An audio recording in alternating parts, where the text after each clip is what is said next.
Abu Nawas berjualan garam. Musim kemarau yang berkepanjangan membuat Abu Nawas bingung untuk bercocok tanam. Sebelumnya ia sudah berusaha menanam kentang, tapi karena tidak adanya hujan, maka panen kentang yang diperoleh sangat mengecewakan. Tak ingin mengalami kerugian untuk kedua kalinya, hingga akhirnya ia mencoba berusaha menjual garam. Keinginannya itu ia sampaikan kepada istrinya. "Wahai istriku, aku ingin jualan garam. Bagaimana pendapatmu?" kata Abu Nawas. "Berdagang garam itu bagus, tapi apa kamu sudah tahu di mana belanja garam yang murah?" tanya istrinya. "Ngapain harus beli? Saya akan mencarinya di laut. Tuhan sudah memberikan secara cuma-cuma, dan tugas kita adalah berusaha," ujar Abu Nawas. Esok paginya Abu Nawas bersiap-siap untuk pergi ke laut. Setelah menempuh perjalanan agak lama, sampailah ia di tepian pantai.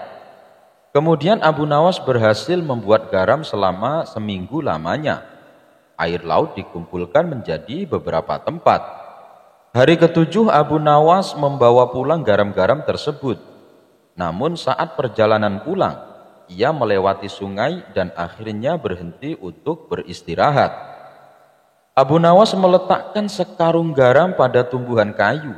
Ia segera mandi lalu memakan buah-buahan di hutan. Abu Nawas pun merasa sangat kenyang, lalu akhirnya rasa kantuk pun mulai menghampirinya. "Bila aku tidur, nanti garamku bisa dicuri orang.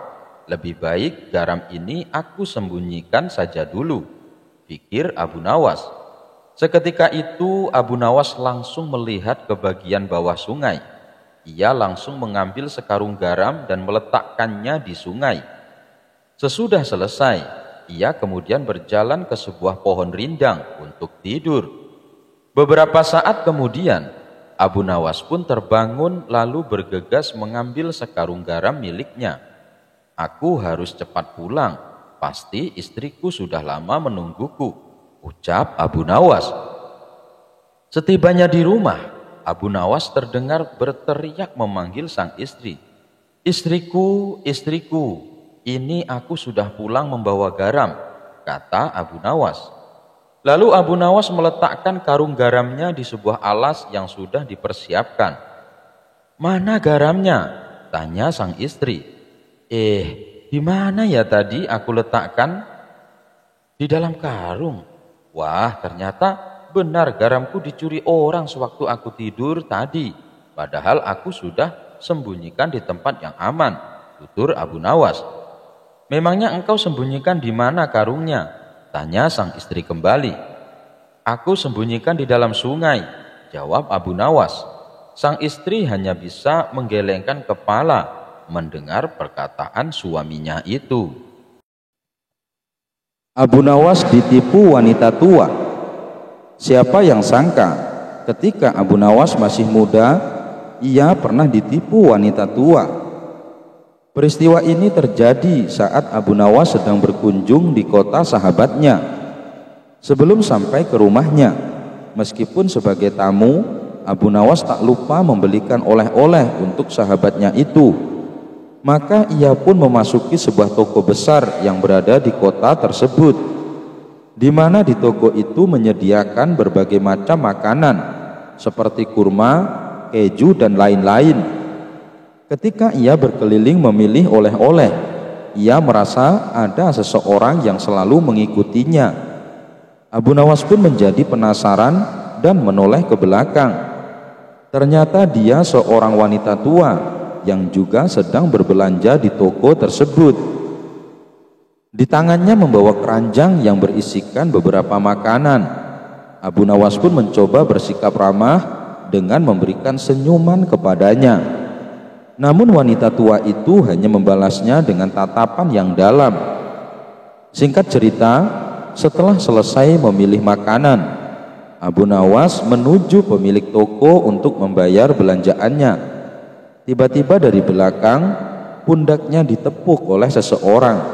Ternyata dia adalah wanita tua yang sedari tadi mengikutinya. Nak, maaf kalau dari tadi ibu ngikutin kamu terus. Mungkin kamu merasa nggak nyaman.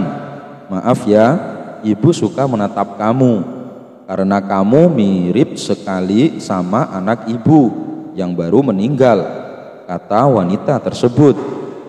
Oh ya, nggak apa-apa bu, balas Abu Nawas sambil tersenyum. Nak, ibu punya satu permintaan padamu. Apakah kau keberatan? Pinta wanita tua. Tentu saja tidak bu. Apa permintaan ibu? Tanya Abu Nawas. Nanti ketika ibu keluar dari toko ini dan menatapmu, tolong katakanlah pada ibu, hati-hati ya bu, nanti saya menyusul, kata wanita tua itu. Abu Nawas sempat merasa heran dengan permintaan tersebut. Memangnya kenapa bu? Kenapa aku harus melakukan itu? Tanya Abu Nawas penasaran. Itu adalah kalimat yang sering almarhum anakku katakan setiap kali aku akan berpisah dengannya, jawab wanita tua tersebut dengan wajah yang sendu. Oh baiklah bu, balas Abu Nawas. Kemudian wanita tua itu duluan menuju pemilik toko untuk menghitung belanjaannya. Sementara Abu Nawas hanya bisa menatapnya haru. Setelah urusan dengan pemilik toko selesai, wanita tua itu menengok ke belakang dan dengan mata berkaca-kaca ia menatap Abu Nawas untuk terakhir kalinya. Abu Nawas pun membalasnya dengan perkataan yang diminta wanita tua tersebut. Hati-hati ya bu, nanti saya menyusul, ucap Abu Nawas. Dan si wanita tua itu pun segera berjalan cepat meninggalkan toko dengan menundukkan wajahnya. Setelah ia menghilang di balik pintu, kemudian Abu Nawas menghampiri pemilik toko. Semuanya jadi berapa tuan? Tanya Abu Nawas sambil menyodorkan beberapa makanan yang dipilihnya. Totalnya 50 dinar, jawab pemilik toko. Kenapa mahal sekali? Aku kan hanya beli 1 kilo kurma dan beberapa potong roti, protes Abu Nawas. Loh, bukannya tadi itu ibu kamu? Tadi dia bilang barang belanjaannya dibayar sama anaknya, ujar si pemilik toko. Spontan Abu Nawas terkejut mendengarnya. Waduh, sialan, aku telah dikelabuhi wanita tua, gerutu Abu Nawas. Akhirnya mau tak mau Abu Nawas harus membayar belanjaannya. Abu Nawas dan Abu Jahil tersesat di hutan. Suatu ketika Hasan yang baru pulang dari negeri seberang mengajak Abu Nawas dan Abu Jahil berburu di sebuah hutan belantara. Awalnya Abu Nawas menolak karena kabar yang ia dengar hutan tersebut dihuni oleh sekelompok suku yang sangat kejam. Alah, dasar penakut, ngapain juga ajak orang seperti dia? Hai Hasan, lebih baik kita pergi berdua saja, ejek Abu Jahil. Mendengar ejekan tersebut, Abu Nawas tidak terima dan berkata, permasalahannya pada keselamatan Hasan.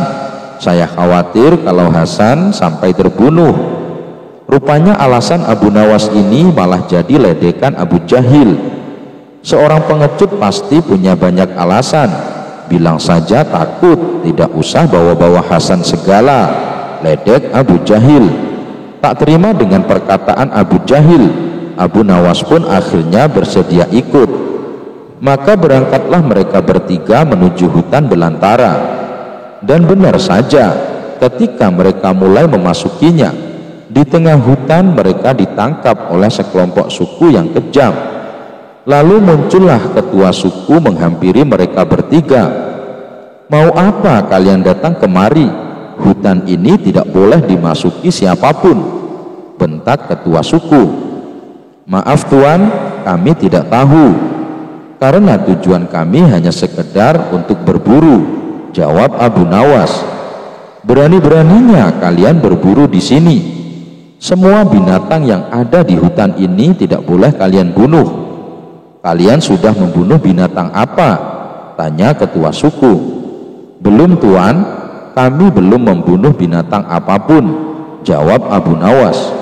Baguslah, karena belum ada satupun binatang yang terbunuh, maka kalian akan kuampuni. Tapi dengan syarat, masing-masing dari kalian bawakan saya buah yang sama. Perintah ketua suku. Kemudian Hasan, Abu Nawas dan Abu Jahil menyebar ke tengah hutan untuk mencari buah-buahan. Tidak berselang lama, datanglah Hasan dan Abu Nawas membawa buahnya masing-masing. "Buah apa yang kau bawa?" tanya ketua suku kepada Hasan. "Ini buah apel, Tuan," jawab Hasan. "Masukkan satu persatu buahnya ke dalam pantatmu tanpa mengeluarkan suara apapun." Perintah ketua suku. Tentu saja hal ini membuat kaget Hasan, akan tetapi ia terpaksa melakukannya. Baru satu buah akan dimasukkan, Hasan sudah berteriak kesakitan. Karena Hasan telah mengeluarkan suara, ia lalu diceburkan ke dalam sungai. Kini giliran Abu Nawas. "Buah apa yang kau bawa?" tanya ketua suku. "Ini buah cermai, Tuan," jawab Abu Nawas. "Masukkan satu persatu buahnya ke dalam pantatmu tanpa mengeluarkan suara apapun," perintah ketua suku. Abu Nawas pun melakukannya satu persatu. Ia memasukkan ke dalam pantat tanpa menjerit kesakitan. Tapi ketika buah yang ke-10 akan dimasukkan, tiba-tiba Abu Nawas tertawa terpingkal-pingkal. Karena mengeluarkan suara, ia pun diceburkan ke dalam sungai.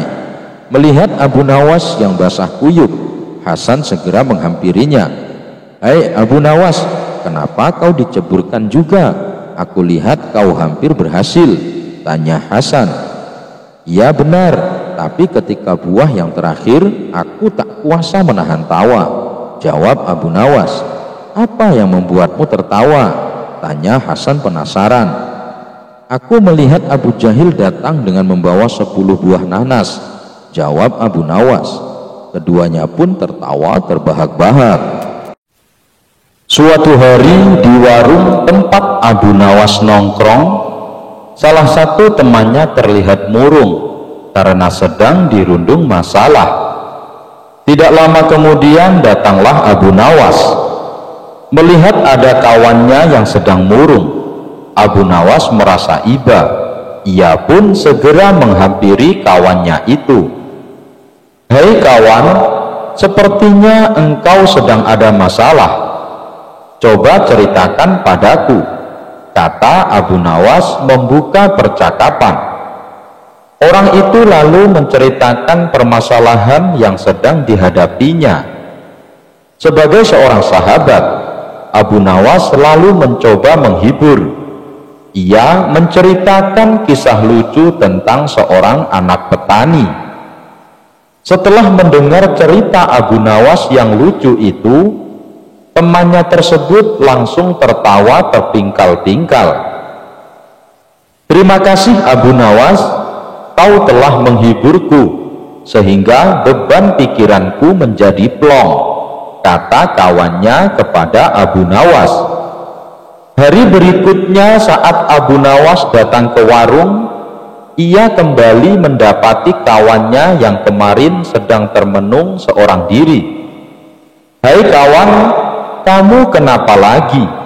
tanya Abu Nawas sambil menghampirinya. "Aku sedang dilanda masalah," jawab kawannya sedih. "Masalah apa lagi yang sedang menimpamu?" tanya Abu Nawas. Kawannya itu kembali mengeluh kepada Abu Nawas akan masalah yang sedang dialaminya. Ternyata masalahnya sama seperti yang kemarin. Meski demikian, Abu Nawas tetap mencoba menghibur kawannya. Abu Nawas kembali menceritakan cerita lucu yang seperti kemarin, yaitu tentang seorang anak petani. Temannya itu masih sempat tertawa dengan kisah lucu yang Abu Nawas ceritakan. Dan hari selanjutnya Abu Nawas kembali mendapati kawannya yang sedang melamun sendirian di warung. Saat ditanya Abu Nawas, apa masalahnya? Ternyata masalah yang dihadapi sama seperti kemarin. Abu Nawas pun kembali menghiburnya dengan cerita lucu yang sama. Tapi kali ini kawannya hanya diam saja. "Loh, kenapa kamu tidak tertawa?" tanya Abu Nawas.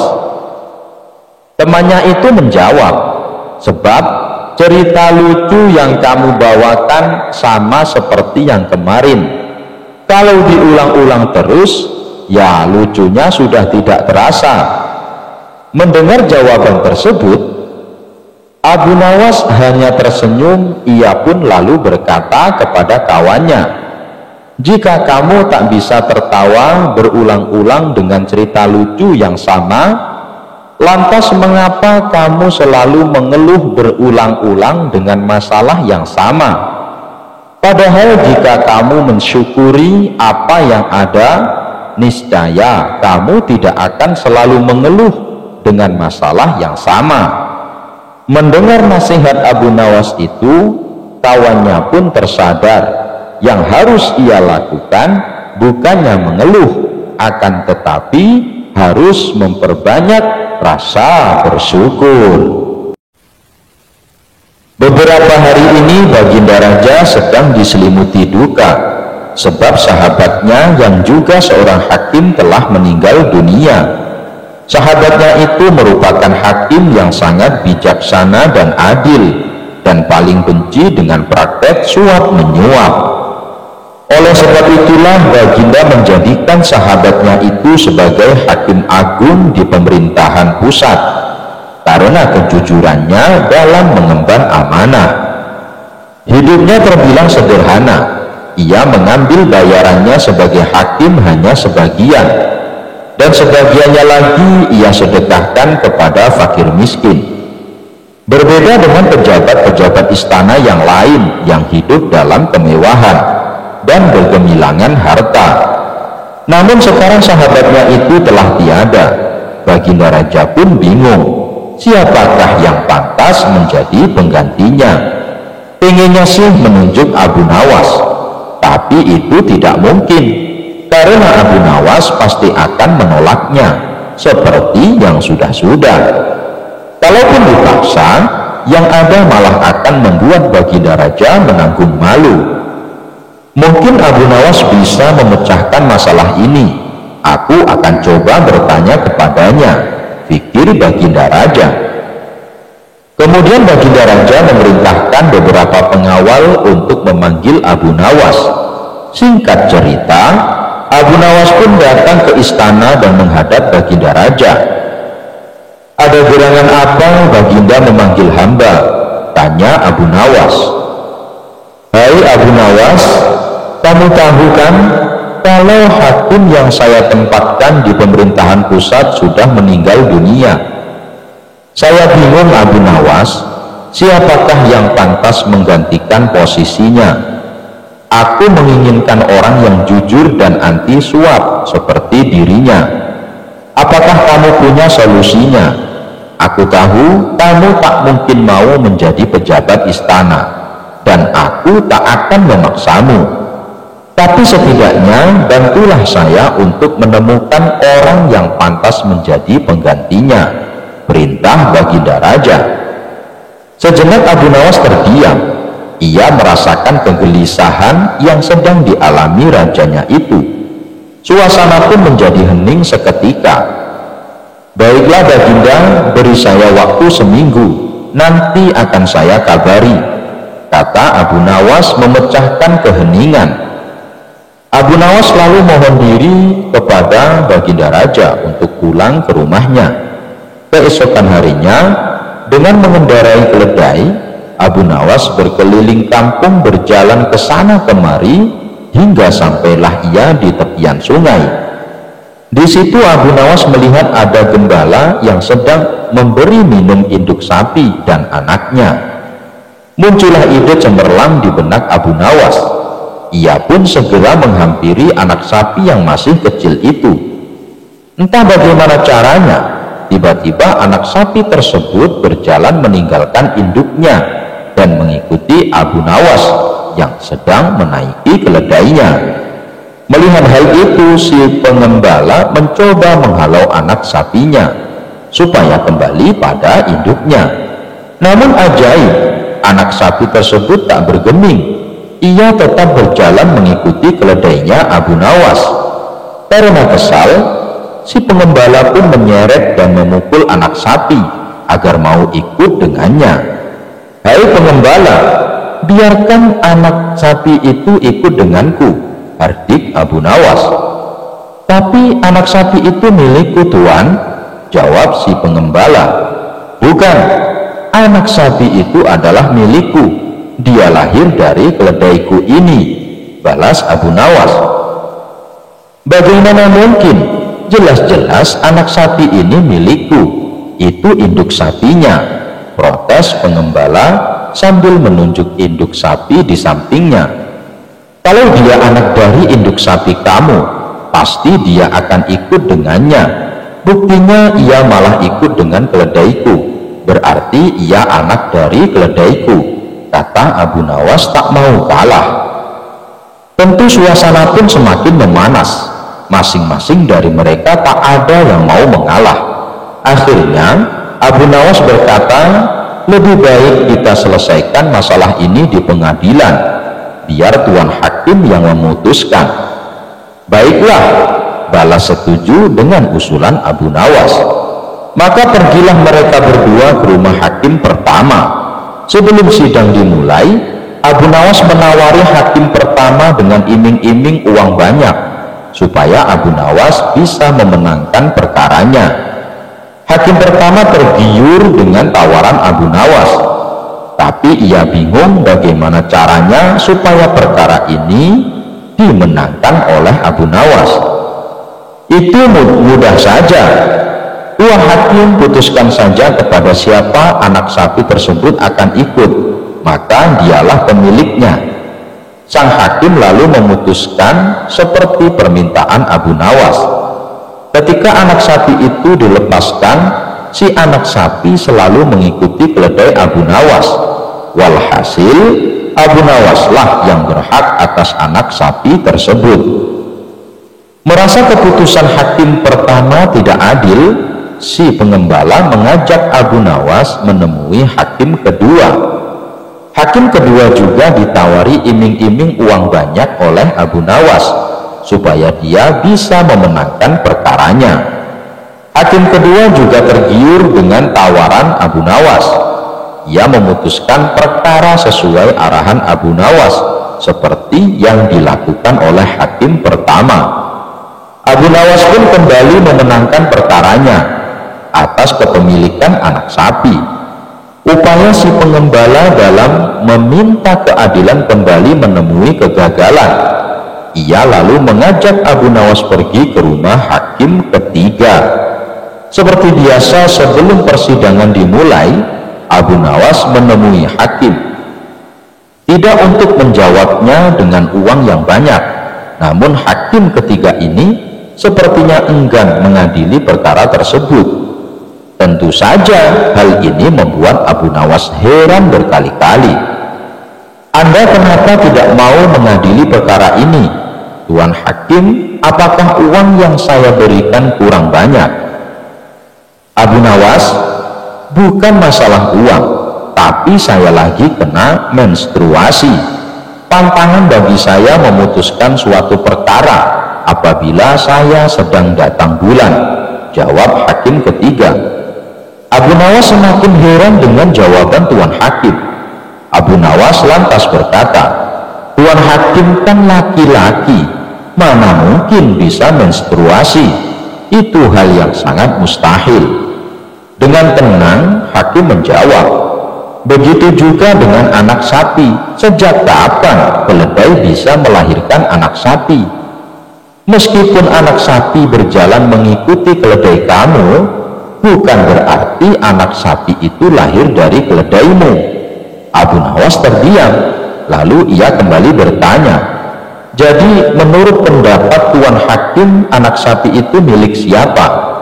Dengan tegas hakim ketiga menjawab, "Sudah jelas, si pengembala itu punya induk sapi, tentu dialah pemiliknya." Abu Nawas tersenyum dengan keputusan hakim ketiga. Ia pun mengembalikan anak sapi itu kepada si pengembala. Sebelum berpamitan kepada Tuan Hakim, Abu Nawas berkata, "Tuan Hakim, besok Anda ikut saya ke istana. Baginda Raja membutuhkanmu sebagai Hakim Agung di istana." Abu Nawas merasa puas dan lega.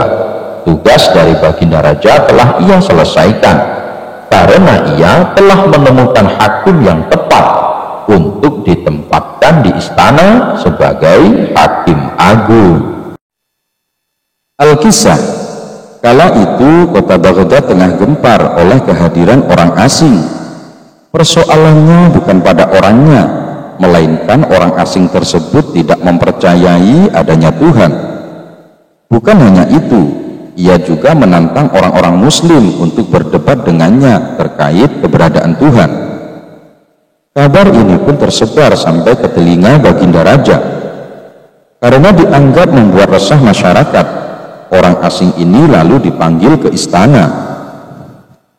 "Apa tujuanmu membuat onar di negeri kami?" tanya Baginda Raja. Orang asing ini menjawab, "Untuk apa aku bertuhan kalau tidak bisa menjawab pertanyaanku?" Kemudian Baginda Raja bertanya kembali, "Apakah kamu tidak percaya adanya Tuhan?" Dengan tegas dan percaya diri, orang asing ini menjawab, "Tentu saja saya tidak percaya adanya Tuhan, dan saya juga tidak percaya adanya akhirat." Mendengar jawaban tersebut, Baginda Raja sempat terkejut. "Tetapi saya dan rakyatku percaya adanya Tuhan, berarti keyakinan kita berbeda, jadi jangan ganggu rakyatku." Kalau Baginda Raja percaya adanya Tuhan, bisakah Baginda menjawab 3 pertanyaanku? Pertanyaan pertama, orang Islam yakin bahwa dunia dan isinya adalah ciptaan Allah. Lalu siapa yang menciptakan Allah? Bukankah sesuatu yang ada pasti ada penciptanya? Pertanyaan kedua, katanya di dalam surga manusia tidak akan buang air besar, sedangkan mereka makan dan minum tiap hari. Bagaimana mungkin ini bisa terjadi? Padahal segala sesuatu yang akan dimasukkan pasti akan keluar. Pertanyaan ketiga, orang Islam meyakini bahwa setan terbuat dari api, tapi katanya setan akan disiksa dengan api neraka. Mana mungkin api bisa menyakiti api? Mendengar pertanyaan orang asing tersebut, Baginda Raja hanya terdiam. Bisa saja Baginda Raja menjawabnya berdasarkan hadis dan Al-Quran, tetapi yang dihadapi adalah orang yang tidak percaya Tuhan, maka dijawabnya harus dengan logika. Kemudian salah satu menterinya membisikkan kepada Baginda Raja. Menteri tersebut berkata, "Baginda, kalau soal seperti ini serahkan saja kepada Abu Nawas. Ia pasti bisa menjawab segala pertanyaan yang diajukan orang asing ini." Maka tak lama kemudian dipanggillah Abu Nawas ke istana. Setelah dijelaskan mengenai pertanyaan orang asing yang tidak percaya Tuhan ini, setelah duduk di hadapan orang asing ini, Abu Nawas kemudian berkata, "Silahkan, apa yang ingin kau tanyakan?" Pertanyaan pun sama seperti pertanyaan yang diajukan kepada Baginda Raja, yakni siapa pencipta Tuhan. Mendengar pertanyaan itu, Abu Nawas kemudian berkata, "Anda pasti tahu kalau kami selaku orang Islam mengakui hanya ada satu Tuhan. Kita istilahkan saja Tuhan dengan angka 1. Sekarang gantian aku yang bertanya. Angka 3 berasal dari angka berapa?" tanya Abu Nawas. "Angka 3 berasal dari angka 2 ditambah 1, jawab orang asing tersebut. "Tepat sekali. Kalau angka 2 berasal dari angka berapa?" "Angka 2 berasal dari angka 1 ditambah 1. "Benar sekali. Sekarang kalau angka 1 sendiri berasal dari angka berapa?" Orang asing tersebut kaget dengan pertanyaan itu. Ia hanya terdiam, tak bisa menjawabnya. Kemudian Abu Nawas berkata, "Pada intinya semua angka pasti ada awalnya. Entah itu angka 5, angka 4, ataupun angka 10. dan angka-angka tersebut diibaratkan alam semesta ciptaan Allah. Apabila kamu bertanya siapa yang menciptakan Allah, sama halnya saya bertanya dari mana angka 1 itu, kamu pasti tidak akan bisa menjawabnya. Orang asing itu pun langsung terdiam dan merenungi kata-kata Abu Nawas. Untuk jawabanmu yang pertama masuk akal juga. Sekarang untuk pertanyaan kedua, bagaimana mungkin manusia bisa buang air besar di surga? Abu Nawas kemudian menjawab, selama kamu dalam kandungan rahim ibumu, tentunya kamu makan dan minum. Karena menurut ilmu medis, seorang janin memakan sesuatu yang dimakan ibunya. Lalu ketika kamu dalam kandungan ibumu selama 9 bulan, apakah kamu pernah buang air besar? Untuk kedua kalinya pertanyaan ini bisa dipatahkan oleh Abu Nawas. Sekarang pertanyaan terakhir, bagaimana mungkin api bisa menyakiti api? Sebelum pertanyaan terakhir aku jawab, ujar Abu Nawas, kita harus berjanji, kamu tidak boleh marah.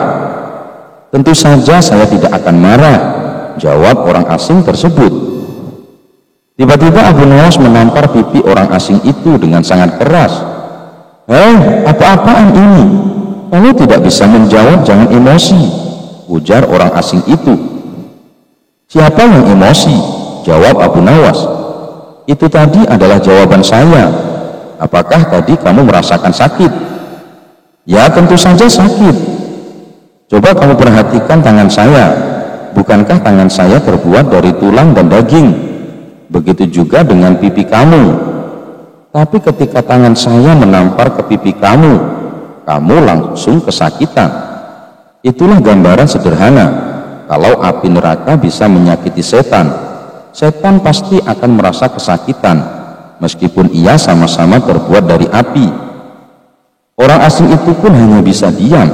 Semua pertanyaannya dipatahkan oleh Abu Nawas. Baginda Raja pun kagum atas kecerdikan Abu Nawas, dan tidak lupa Abu Nawas diberi hadiah. Suatu hari Abu Nawas mendapatkan hadiah berupa cincin berlian dari Sultan Harun ar-Rasyid. Kepada para tetangganya, cincin itu selalu dipamerkan. Bahkan kemanapun ia pergi, selalu dipakainya pada jari manis kanannya. Dari jauh cincin berlian itu tampak gemerlapan, sehingga menarik perhatian dan rasa kagum orang yang melihatnya. Ketika Abu Nawas berjalan di depan rumah seorang saudagar permata, cincin itu memukau perhatian si saudagar. Belum pernah rasanya permata semacam itu dilihatnya. Harganya kira-kira 10.000 dinar. Taksirnya dalam hati, "Hai Abu Nawas, singgahlah barang sebentar kemari," panggilnya dari depan pintu rumah. Ketika Abu Nawas mendekat, saudagar itu segera menyongsongnya dengan wajah berseri-seri. "Bagaimana engkau membeli cincin yang begitu bagus?" tanya saudagar itu seraya mengamat-amati cincin permata di jari manis kanan Abu Nawas. "Hadiah dari Baginda Sultan Harun ar-Rasyid," jawab Abu Nawas bangga. Jawaban itu menguatkan dugaannya bahwa permata itu memang amat berharga dan bukan barang palsu. "Aku bersedia membelinya dengan harga mahal," bujuk saudagar itu. Abu Nawas menggelengkan kepalanya. "Siapa tahu cincin itu dirampas penjahat di jalan. Lebih baik kau jual saja, maka uangmu dapat kau belikan apa saja," ujar saudagar itu menakut-nakuti. "Aku bersedia membayarmu 3.000 dinar, sambungnya. Abu Nawas orang yang pandai, tak gampang terbujuk, apalagi tertipu. Ia tahu bahwa harga cincin itu kira-kira 10.000 dinar. Tawaran itu didiamkannya saja. Dari saku bajunya dikeluarkan sapu tangan, lalu digosoknya cincin itu dengan sapu tangan. Makin bergemilaulah berlian itu. Abu Nawas, dengarlah, modalku seluruhnya berjumlah 4.000 dinar. Baiklah, seluruh uangku yang 4.000 dinar aku bayarkan kepadamu. Boleh kan? Tawar saudagar itu. Mana boleh, permata yang begini indah hanya kau hargai 4.000 dinar, sahut Abu Nawas hendak melangkah pergi. Tunggu dulu Abu Nawas, cegah saudagar itu. Jika aku punya uang lebih dari itu, akan kuberikan kepadamu semuanya. Barangkali 2-3 hari lagi akan kubawakan engkau uang 5.000 dinar.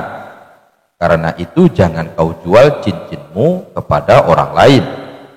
Abu Nawas hanya senyum-senyum saja lalu pergi. Cincin itu memang tak pernah lepas dari jari manis kanannya. Ketika tidur malam harinya, cincin itu tetap tersunting di jari. Malam itu Abu Nawas bermimpi. Dalam mimpi itu saudagar datang membawa uang 5.000 dinar. Melihat uang sebanyak itu, Abu Nawas tergiur. Tanpa pikir panjang, diterimanya uang sebanyak itu. Lalu diberikannya cincinnya. Begitu girang hatinya memiliki uang 5.000 dinar. Lalu menari-nari, bahkan berjingkrak-jingkrak. Tangannya bertepuk-tepuk, kakinya menghentak-hentak, kepalanya bergoyang ke kiri ke kanan, pinggulnya meliuk-liuk, sehingga keseimbangan badannya menjadi goyah. Tiba-tiba gedebuk, Abu Nawas terjatuh. Ternyata ia terjungkal dari tempat tidur ke lantai. Ia terjaga, jidatnya terasa nyeri karena terantuk lantai. Ia tersadar dari mimpinya. Yang pertama-tama dilakukannya ialah mengamat-amati cincin pada jari manis kanannya. Oh, masih ada, pikirnya. Ia merasa heran mengapa cincin itu masih tetap tersunting di jarinya. Padahal uang pembayaran dari saudagar permata itu sudah diterimanya. Esok harinya ia menceritakan mimpinya itu, bukan saja kepada istrinya, tetapi juga kepada tetangga-tetangganya, bahkan kepada semua orang yang berjumpa dengannya. Diceritakanlah perihal mimpinya itu. Aku sudah menerima uang pembayaran sebanyak 5.000 dinar.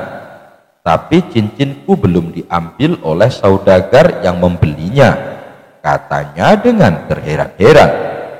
Mimpi Abu Nawas yang aneh itu segera beredar dari mulut ke mulut. Akhirnya saudagar permata itu pun mendengarnya. Kalau begitu aku berhak mengambil cincin itu, pikirnya. Bukankah aku sudah membayarnya? Bahkan Abu Nawas pun mengaku telah menerima uang pembayaran dariku. Saat itu juga ia berangkat menuju rumah Abu Nawas. Dengan napas terengah-engah, ia tiba di rumah Abu Nawas. Abu Nawas, ujarnya, mana cincin berlian yang sudah kubeli? Tapi, sahut Abu Nawas tersendat. Jangan pura-pura lupa, Abu Nawas. Semalam aku sudah membayarmu 5.000 dinar, bukan?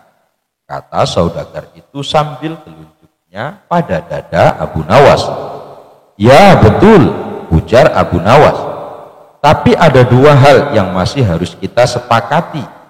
Pertama, harga 5.000 dinar itu masih terlalu murah. Genapilah jadi 6.000 dinar. Kedua, karena cincin permata itu pemberian Sultan Harun ar-Rasyid, serah terima cincin itu harus disaksikan pula oleh Baginda Raja. Dengan kesaksian Baginda, engkau pun akan yakin bahwa cincin itu memang benar-benar pemberian Baginda. Baiklah, aku tambah 1.000 dinar nanti, setelah Baginda mengakui cincin itu berasal pemberian Baginda kepadamu, sahut saudagar itu. Aku berganti pakaian dulu, lantas kita berangkat bersama-sama ke istana, kata Abu Nawas sambil masuk ke dalam kamar.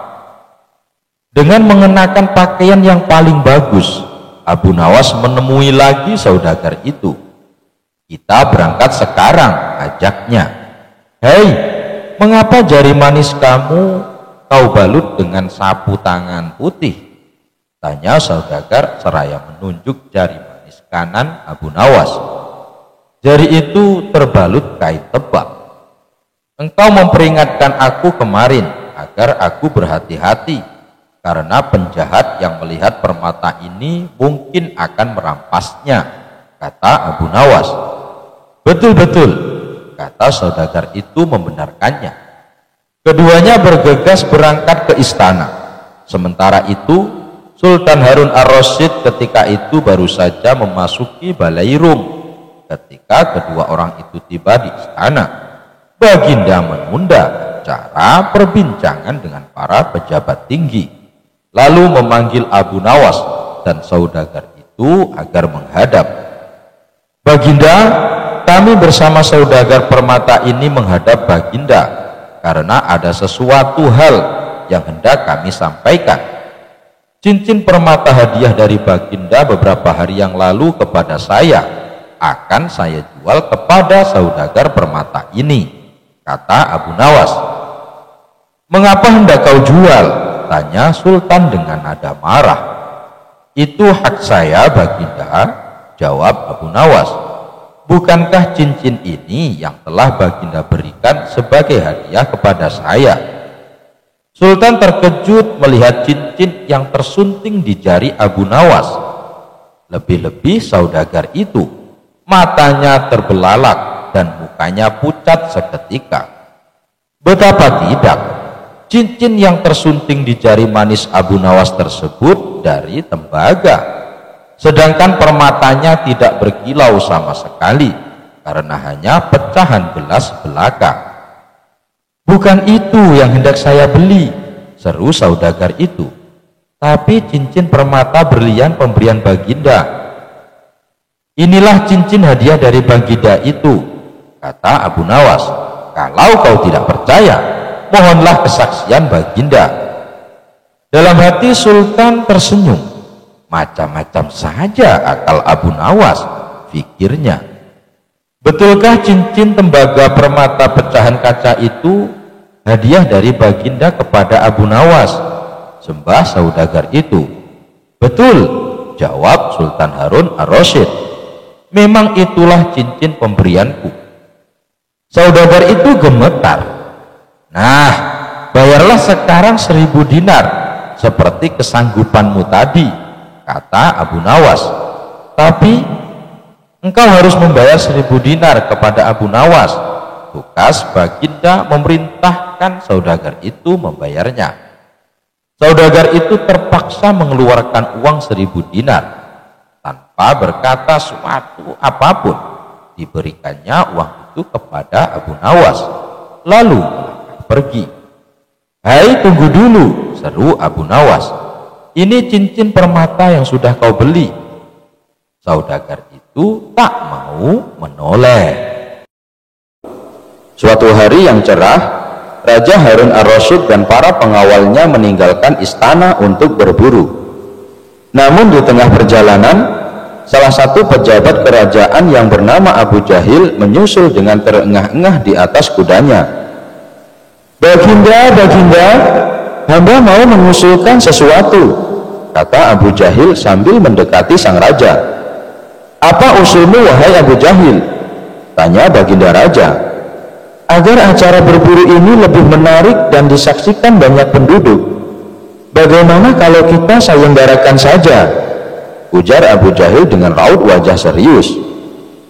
Baginda Raja terdiam sejenak dan mengangguk-angguk. Hamba ingin beradu ketangkasan dengan Abu Nawas, dan nanti pemenangnya akan mendapatkan sepundi uang emas. Tapi kalau kalah, hukumannya adalah dengan memandikan kuda-kuda istana selama 1 bulan. Tutur Abu Jahil meyakinkan Baginda Raja. Akhirnya sang raja menyetujui usulan Abu Jahil tersebut. Hitung-hitung sayembara itu akan memberikan hiburan kepadanya. Maka dipanggillah Abu Nawas untuk menghadap kepadanya. Abu Nawas pun segera menghadap Raja Harun. Ia diberi petunjuk panjang lebar oleh Baginda Raja. Pada awalnya Abu Nawas menolak sayembara tersebut karena ia tahu bahwa semua ini adalah akal licik dari Abu Jahil yang ingin menyingkirkannya dari istana. Tapi Baginda Raja Harun memaksa dan Abu Nawas tidak bisa menolak. Abu Nawas berpikir sejenak. Ia tahu kalau Abu Jahil sekarang diangkat menjadi pejabat istana. Ia pasti mengerahkan semua anak buahnya untuk menyumbang seekor binatang buruannya di hutan nanti. Namun karena kecerdikannya, Abu Nawas tersenyum riang. Abu Jahil yang melihat perubahan raut muka Abu Nawas menjadi penasaran dibuatnya.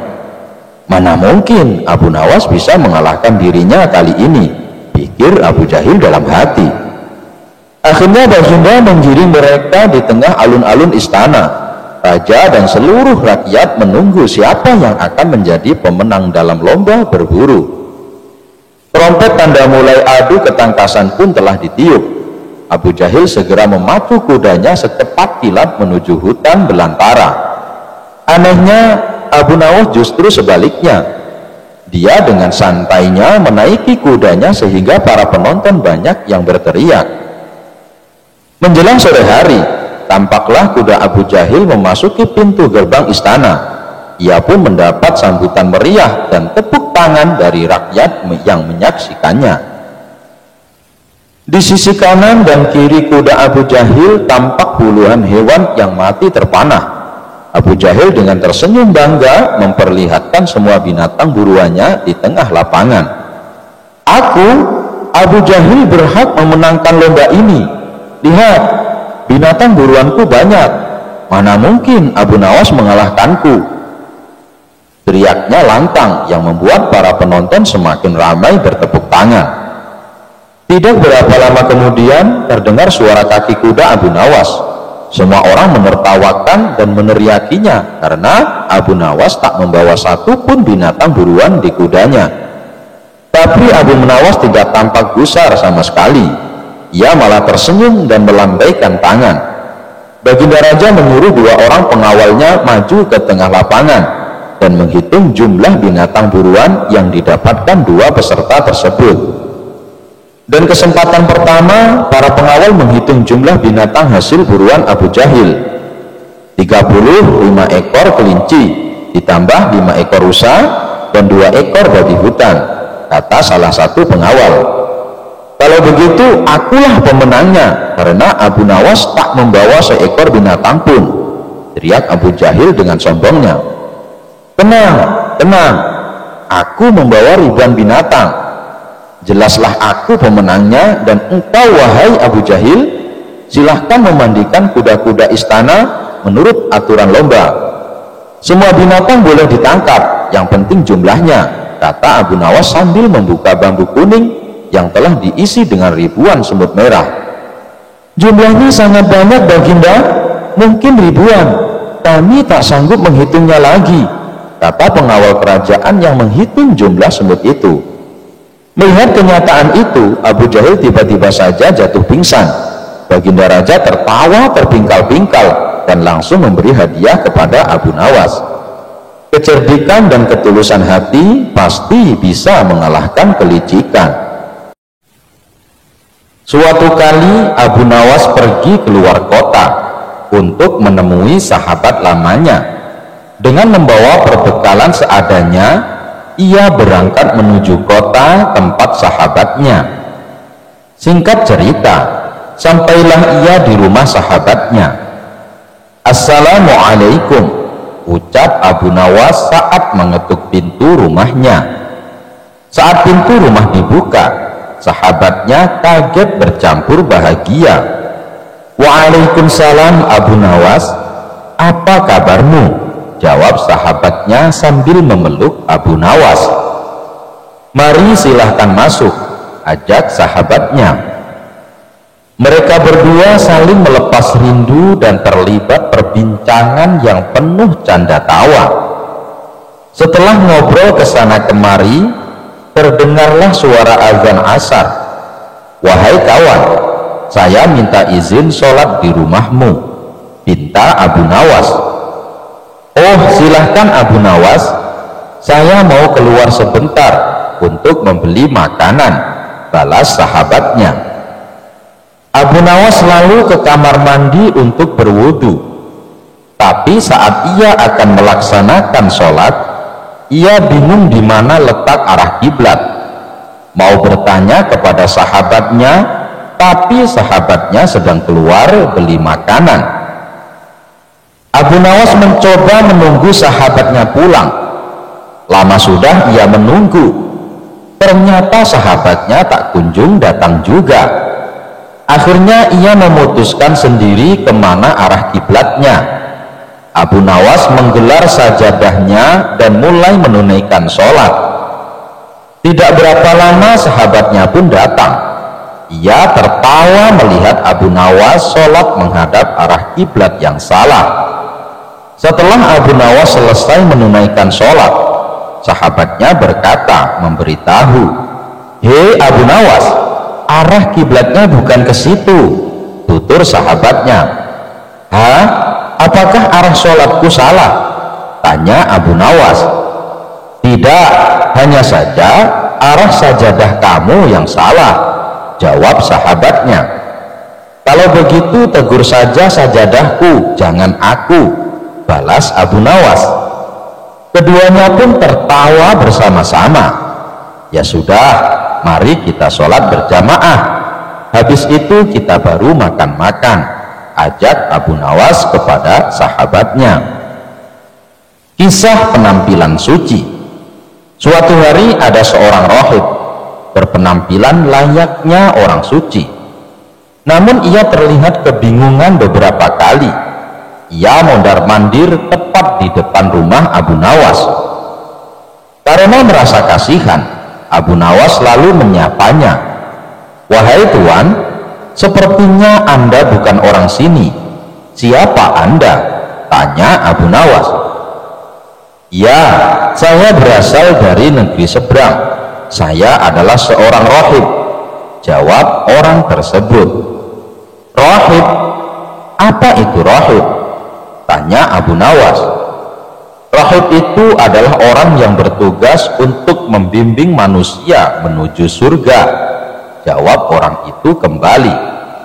"Oh, tapi dari tadi saya perhatikan Anda terlihat sedang kebingungan. Sudah beberapa kali Anda mondar-mandir tepat di depan rumah saya.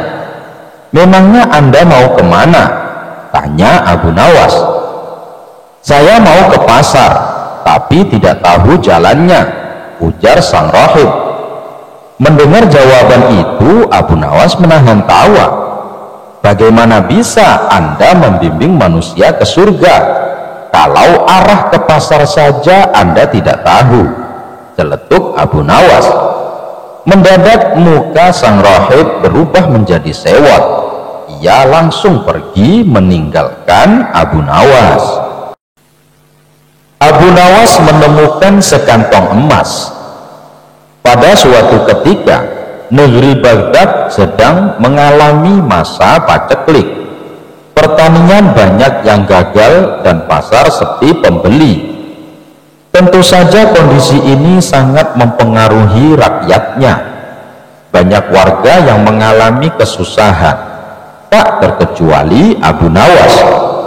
Dia dan istrinya terkadang harus berpuasa karena tidak ada makanan. Suatu ketika, Abu Nawas berjalan-jalan di pasar untuk menghilangkan rasa jenuhnya. Dan tiba-tiba Abu Nawas menemukan kantong hitam berisi uang. Maka dibawanya kantong hitam tersebut dan langsung ditanam di dalam tanah. Abu Nawas merenung sepanjang malam. Pikirannya bertanya-tanya, apakah uang di dalamnya akan diambil atau tidak. Hatinya berpikir untuk mengambilnya karena keluarganya sedang mengalami kelaparan. Namun Abu Nawas teringat terus bahwa memakan harta haram bisa mendapatkan siksa kubur di dunia dan akhirat. Akan tetapi dirinya juga teringat hadis Nabi yang mengatakan, bila Allah Subhanahu wa ta'ala memberimu hadiah tanpa kamu minta, maka terimalah hadiah itu, jangan kamu tolak, kemudian infakkanlah harta itu. Ketika mengingat hadis tersebut, Abu Nawas berkata kepada dirinya sendiri, sungguhkah ini hadiah dari Allah Subhanahu wa ta'ala, dan hadiah itu bagi orang yang menemukan uang tersebut. Namun hal itu tidak menjadikan Abu Nawas membuka kantong temuannya dan masih menunggu barangkali pemiliknya akan datang. Hari pun berlalu, dan ketika Abu Nawas kembali berjalan-jalan di pasar, ia mendengar seorang saudagar lelaki kaya sedang mengumumkan bahwa kantongnya hilang. Wahai para penduduk Baghdad, barang siapa yang menemukan kantong hitam berisi uang 1000 dinar, maka kembalikanlah dengan jaminan dari Allah Subhanahu wa ta'ala. Mendengar hal tersebut, lalu Abu Nawas mendekati lelaki tersebut dan berkata, wahai Tuan, negeri kami sedang mengalami masa paceklik. Banyak di antara kami yang hidup miskin. Seumpama uang Anda ditemukan oleh orang yang mengalami kesusahan, maukah Tuan memberikan sedikit uang secara halal? Ucap Abu Nawas. Berapa yang diinginkannya? Tanya lelaki saudagar kaya. 1/10-nya Tuan, jawab Abu Nawas. Saudagar itu dengan tegas berkata, aku tidak akan memberikannya sedikit pun. Jika ia tidak mengembalikannya kepadaku, maka di akhirat nanti akan kutuntut di hadapan Allah Subhanahu wa ta'ala. Mendengar perkataan tersebut, Abu Nawas segera kembali ke rumahnya dan menceritakan kepada istrinya bahwa ia telah menemukan pemilik kantong uang tersebut. Apa yang harus aku lakukan? Apa aku harus mengembalikan uang itu? Tanya Abu Nawas. Mendengar hal itu, istrinya agak marah. Aku dan anak-anakmu telah menderita kemiskinan bersamamu selama 50 tahun. Bahkan saat ini kita hanya mempunyai satu pakaian dan dipakai bergantian untuk sholat. Selama hidup kita belum makan buah dan daging. Datangilah pemiliknya, desaklah ia agar memberikan 1/10 dari uangnya itu. Jika ia tidak setuju, maka mintalah 1/100-nya. Tapi jika masih tidak setuju, maka mintalah 1/1000-nya, yang berarti menerima 1 dinar, karena 1 dinar lebih baik daripada tidak sama sekali, kata istri Abu Nawas. Mendengar penjelasan istrinya itu, lalu Abu Nawas pergi kembali menemui saudagar kaya di pasar. Tuan, sebenarnya sayalah penemu kantong berisi uang. Apakah Tuan bersedia memberikan sedikit uang tersebut kepada saya?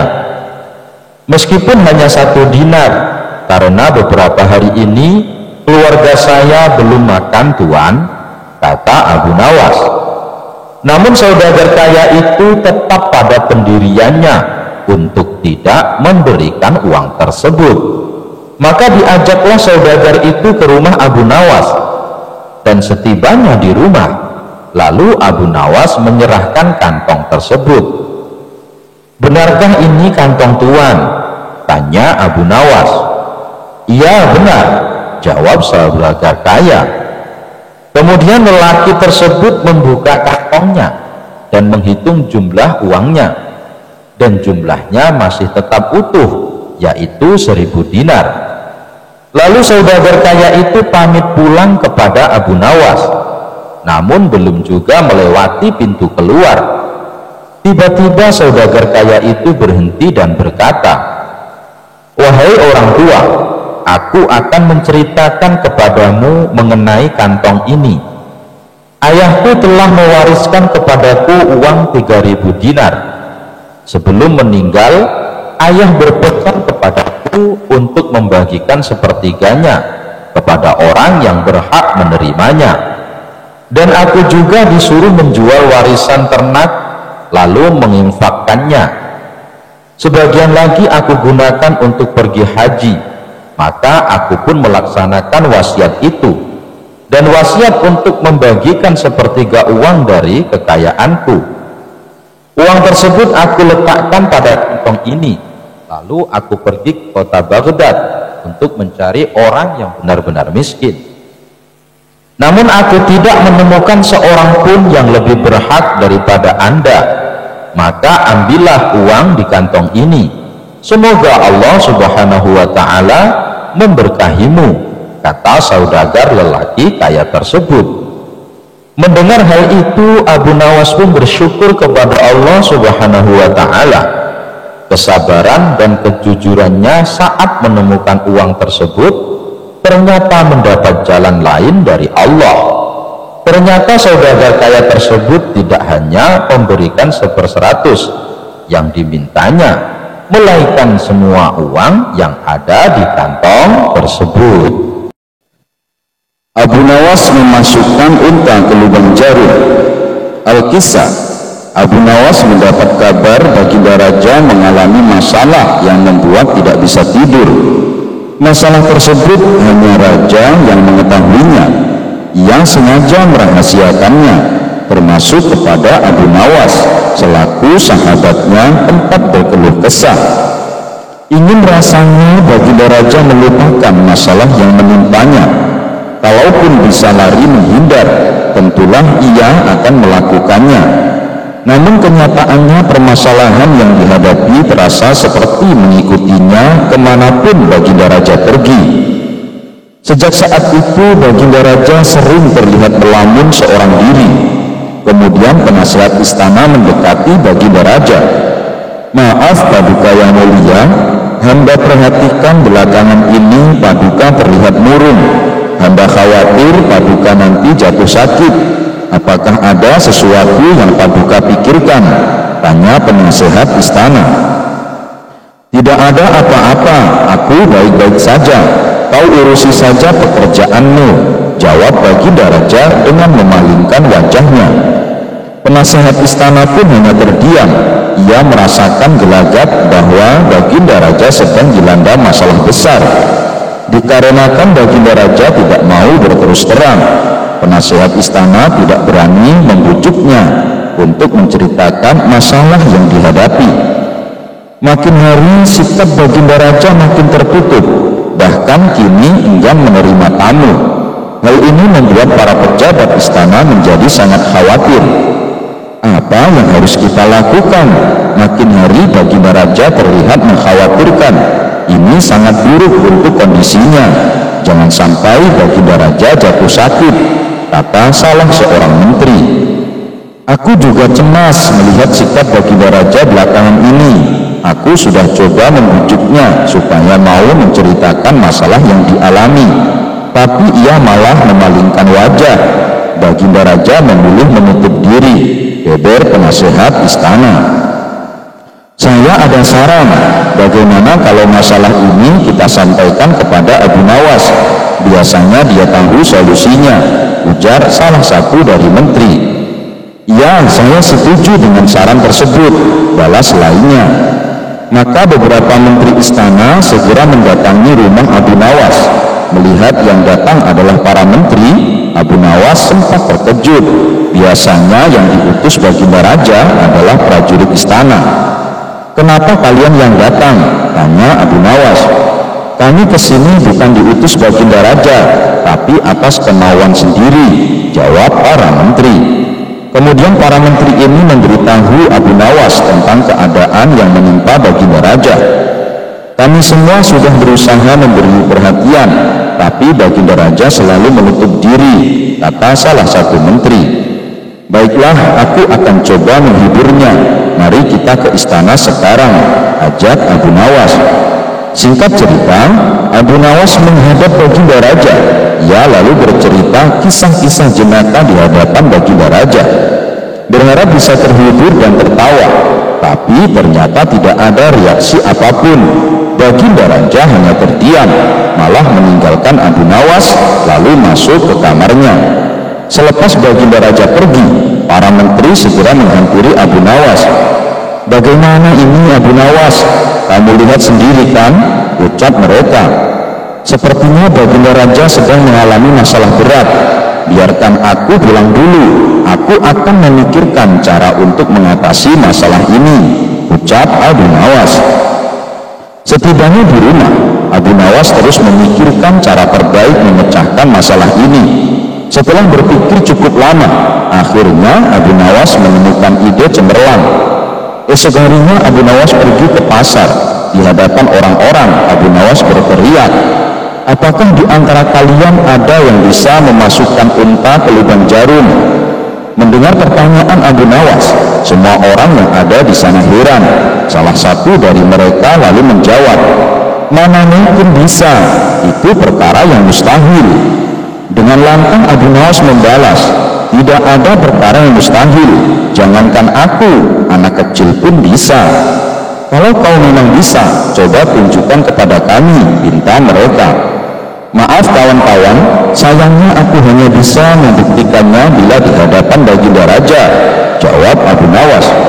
Begitulah seterusnya setiap ada keramaian, orang ataupun perkumpulan, Abu Nawas selalu mengatakan hal yang sama. Akhirnya kabar tentang Abu Nawas bisa memasukkan unta ke lubang jarum sampai juga hingga telinga Baginda Raja. Awalnya Baginda Raja tidak terlalu memedulikannya, tapi lama-kelamaan timbul juga rasa penasaran pada dirinya. Maka diperintahkanlah beberapa pengawal istana memanggil Abu Nawas. "Tuan Abu Nawas, Anda diperintah Paduka untuk datang ke istana," ucap seorang prajurit. "Benarkah?" tanya Abu Nawas memastikan. "Benar Tuan Abu Nawas," jawab dia. "Rencanaku akhirnya berhasil," pikir Abu Nawas. "Oh iya, bagaimana kondisi Baginda Raja sekarang?" tanya Abu Nawas lagi. "Baginda masih sering mengurung diri dan sering tampak termenung," jawab salah satu prajurit. "Baiklah, aku akan ke sana sekarang," balas Abu Nawas. Tidak lama kemudian Abu Nawas sampai di istana menghadap Baginda Raja. "Wahai Abu Nawas, aku dengar kau bisa memasukkan seekor unta ke lubang jarum. Kau bersedia membuktikannya bila di hadapanku. Benarkah itu?" tanya Baginda Raja. "Benar Paduka yang mulia," jawab Abu Nawas. "Bagaimana mungkin? Aku rasa itu perkara yang mustahil," balas Baginda Raja. "Di dunia ini tidak ada yang mustahil Paduka," ujar Abu Nawas. "Baiklah, sekarang coba kau buktikan," perintah Baginda Raja. "Caranya mudah Paduka. Kita tinggal membuat jarum yang lubangnya lebih besar daripada seekor unta. Dengan begitu kita bisa memasukkannya dengan mudah, bahkan anak kecil pun bisa," jawab Abu Nawas menjelaskan. "Kalau caranya seperti itu, semua orang pun bisa melakukannya. Berarti kau telah menipu semua orang, termasuk aku," ucap Baginda Raja. "Hamba tidak pernah menipu siapapun, dan hamba juga tidak pernah menipu Paduka. Hamba tidak pernah mengatakan bahwa jarum yang hamba maksud adalah jarum kecil," balas Abu Nawas. "Iya, itu benar. Tapi apa maksud dari pernyataanmu ini?" tanya Baginda Raja. "Hamba hanya ingin mengatakan ada hikmah dari pernyataan ini," jawab Abu Nawas. "Hikmah? Hikmah dari mana?" tanya Baginda Raja heran. Bukankah tadinya Baginda Raja tidak percaya kalau hamba bisa memasukkan unta ke lubang jarum? Tapi setelah hamba jelaskan, Baginda Raja baru mempercayainya. Begitu juga dengan permasalahan yang sedang kita hadapi. Sebesar apapun masalah, sebesar apapun bebannya, tapi kalau hati kita lebih besar, hati kita lebih luas saat menghadapinya, maka semua masalah akan terasa lebih ringan. Itulah gambaran seekor unta bila dimasukkan ke lubang jarum. Sepintas saat kita menghadapinya, pasti itu mustahil dilakukan. Tapi bila kita luas dan besar, maka pikiran kita juga akan mengikuti, dan pada akhirnya masalah yang kita anggap mustahil diatasi menjadi mudah dan ringan untuk dijalani. Bagaimana kita akan bisa tenang bila kita menghadapi masalah dengan hati yang sempit? Tutur Abu Nawas. Seketika Baginda Raja terdiam. Ia terus merenungi ucapan Abu Nawas. Suasana pun mendadak menjadi hening. Tidak berapa lama Baginda Raja pun berkata, "Terima kasih Abu Nawas, kau telah menyadarkanku.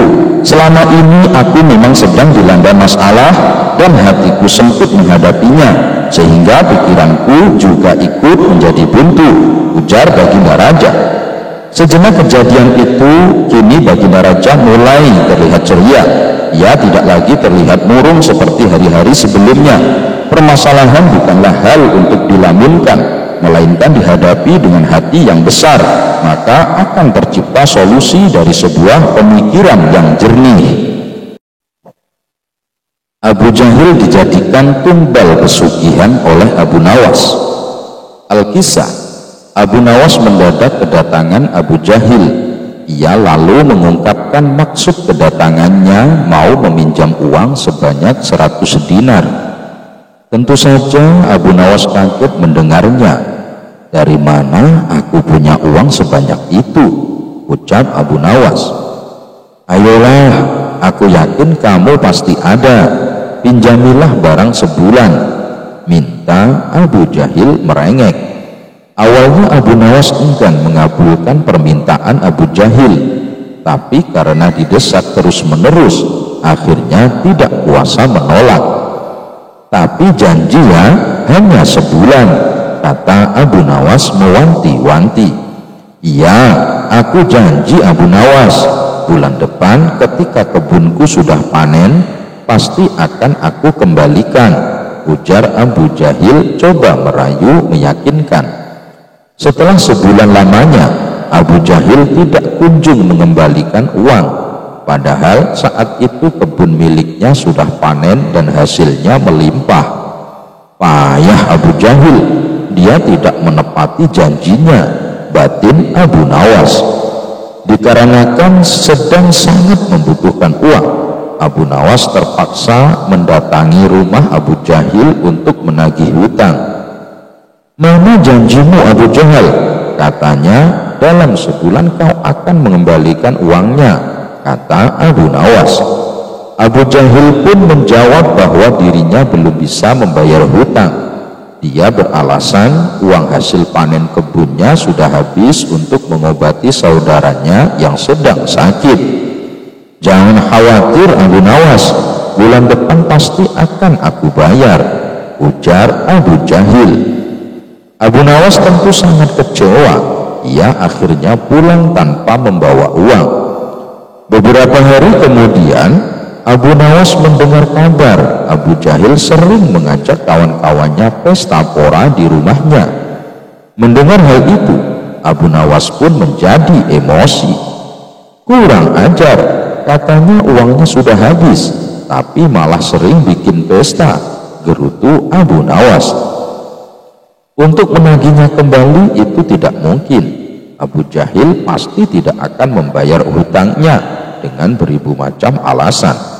Akhirnya terbesit di benak Abu Nawas suatu ide untuk mengerjai Abu Jahil.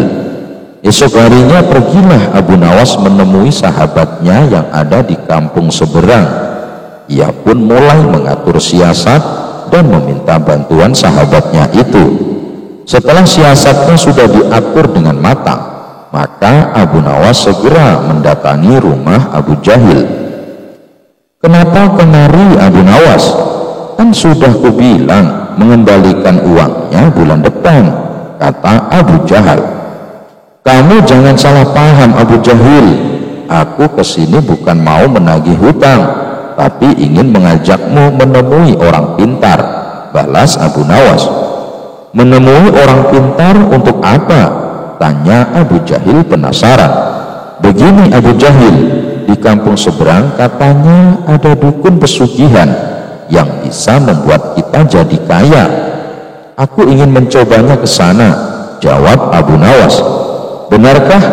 baiklah aku ikut Abu Nawas, aku juga ingin kaya raya, sahut Abu Jahil kegirangan.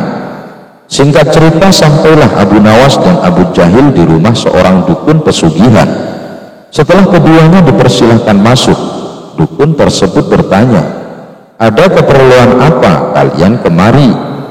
Abu Nawas lalu mengungkapkan keinginan ingin kaya raya tanpa harus bekerja. Oh, itu gampang, tapi ada syaratnya, ujar dukun tersebut. Apa itu syaratnya? Tanya Abu Nawas. Syaratnya harus ada tumbal, tapi jangan khawatir, tumbalnya tidak harus dari keluarga. Orang lain juga bisa dijadikan tumbal, tapi orang lain tersebut adalah orang yang ada kaitannya dengan hartamu, jawab sang dukun. Maksudnya bagaimana? Saya belum paham, tanya Abu Nawas lagi. Ya, misalnya orang yang punya utang sama kamu, maka orang tersebut bisa dijadikan tumbal meskipun dia bukan anggota keluargamu, jawab sang dukun. Kalau orangnya tidak mau bagaimana? Tanya Abu Nawas. Kamu tidak perlu minta izin, orang tersebut nanti akan jadi tumbal tanpa dia sadari dan ia akan mati mengenaskan, kata sang dukun menjelaskan. Oh begitu, baiklah aku setuju, balas Abu Nawas sambil melirik ke arah Abu Jahil. Abu Jahil yang merasakan gelagat dirinya akan dijadikan tumbal seketika langsung gemetaran. Kemudian Abu Nawas diajari mantra oleh sang dukun sebagai ritual saat tengah malam. Sepulangnya dari rumah sang dukun di tengah perjalanan, Abu Nawas berkata, Abu Jahil, hutangmu yang 100 dinar tidak usah kamu kembalikan, aku ikhlas. Mendengar hal itu, Abu Jahil langsung ketakutan. Jangan Abu Nawas, aku akan mengembalikan uangnya sekarang juga. Nanti setelah kita sampai di rumah, aku akan langsung mengembalikannya, sahut dia ketakutan. Bukannya kemarin kamu bilang uangmu sudah habis, goda Abu Nawas. Uangku masih banyak Abu Nawas, aku kemarin bohong sama kamu, ucap Abu Jahil. Akhirnya hari itu juga Abu Jahil langsung mengembalikan uang yang dipinjam. Ternyata dukun yang didatangi Abu Nawas dan Abu Jahil adalah sahabatnya Abu Nawas. Abu Nawas dan sahabatnya sengaja mengatur siasat tersebut supaya Abu Jahil segera melunasi hutangnya. Raja menjadi pengemis. Abu Nawas kaget ketika tiba-tiba disuruh menuju ke istana. Di sana telah menunggu baginda yang tengah duduk tegap di singgasana istana. Hai, apa kabar Abu Nawas? Sapa baginda raja. Aku benar-benar mengharap bantuanmu. Bantuan apa baginda raja? Abu Nawas balik bertanya. Begini Abu Nawas, baginda mulai bercerita. Aku dengar Tuan Habul sudah mulai membangkang terhadap kewajiban negara. Pembantu-pembantuku di daerah melaporkan kalau dia sudah tidak mau lagi membayar zakat. Padahal dia orang yang kaya raya loh. Mengapa baginda tidak panggil saja dia ke istana, lalu jebloskan ke dalam penjara, habis perkara? Gitu aja kok repot. Sebenarnya bisa saja aku berbuat begitu, tapi apa tidak ada cara lain? Soalnya sayang kalau aku menghukumnya. Bagaimanapun dulu dia adalah orang yang paling rajin membayar zakat. Tapi entah mengapa, semakin dia kaya, semakin malas pula dia membayar zakat. Sebenarnya kalau ingat nama Tuan Habul, Abu Nawas ingin diam di penjara. Karena semua negeri tahu kalau Tuan Habul orang yang sangat pelit. Hampir tidak ada orang yang menyukainya, kecuali mungkin antek-anteknya saja. Tapi karena ini perintah baginda, mau tak mau Abu Nawas ikut pula memikirkan jalan keluarnya. Begini saja baginda yang mulia, usul Abu Nawas. Beri hamba kesempatan berpikir untuk membuat dirinya sadar. Tapi tentu saja selama berpikir, hamba tidak bisa bekerja mencari nafkah buat keluarga. Oleh sebab itu hamba minta ganti rugi selama hamba berpikir menyelesaikan masalah ini. Sudah kuduga sejak semula, kau pasti meminta imbalan kalau kuminta bantuan. Ini bawa, ujar baginda kesal. Baginda mengeluarkan uang 200.000 dinar kepada Abu Nawas. Sambil cengar-cengir, Abu Nawas membawa pulang uang pemberian baginda raja. Seminggu kemudian Abu Nawas datang ke istana. Dia datang dengan segudang rencana yang telah disusunnya. Bagaimana Abu Nawas? Sudah ketemu jalan keluarnya? Tanya baginda raja. Beres baginda raja. Cuma caranya baginda dan saya harus menyamar jadi pengemis. Apakah baginda bersedia?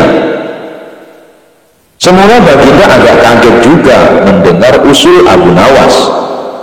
Tapi karena keinginan kuat menyadarkan Tuan Habul, baginda akhirnya bersedia. Dengan menyamar jadi pengemis, Abu Nawas dan baginda datang ke rumah Tuan Habul. Pucuk dicinta pulang pun tiba. Tuan Habul sedang ada di rumah. Abu Nawas pun segera uluk salam. Selamat pagi Tuan, kami ini pengemis. Apakah Tuan ada sedikit uang receh? Tidak ada, jawab Tuan Habul dengan angkuh. Kalau begitu, apakah Tuan punya pecahan roti kering sekedar untuk mengajar perut kami yang sedang lapar? Tidak ada. Kalau begitu kami minta air putih. Tidak banyak, masing-masing 1 gelas saja. Sudah kubilang, aku tidak punya apa-apa. Tuan Habul mulai tidak bisa menahan emosinya. Dan rupanya jawaban ini yang ditunggu-tunggu Abu Nawas. Kalau Tuan tidak punya apa-apa, ketus Abu Nawas, mengapa Tuan tidak ikut kami saja menjadi pengemis? Wajah Tuan Habul pucat pasi mendengar ketusan Abu Nawas. Rasa marah, tersinggung dan terhina bercampur aduk menjadi satu.